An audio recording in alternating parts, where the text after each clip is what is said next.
How to change the thumbnail on YouTube Shorts. This tutorial covers both the mobile method and the newer custom upload option through YouTube Studio. First, open the YouTube app on your Android device. From there, tap your profile picture at the top right, then tap Your Videos.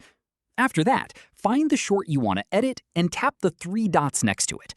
At this point, tap Edit.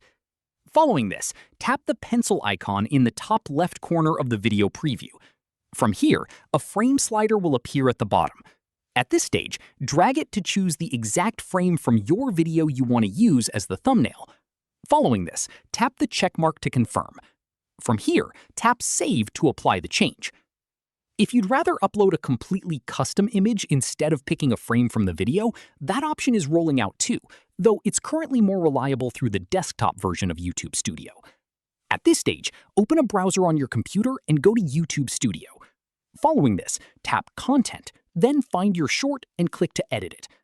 From here, scroll to the Thumbnail section. At this stage, if you see an Upload Thumbnail option, click it and select your custom image. Following this, save your changes once it's uploaded. Keep in mind, custom thumbnail upload for Shorts is still expanding to more accounts gradually, so if you don't see that option yet, sticking with frame selection from the mobile app is the most reliable method for now. That's how you change the thumbnail on YouTube Shorts. If this helped, drop a like, subscribe for more Android tutorials, and hit the bell so you don't miss the next one. Catch you then!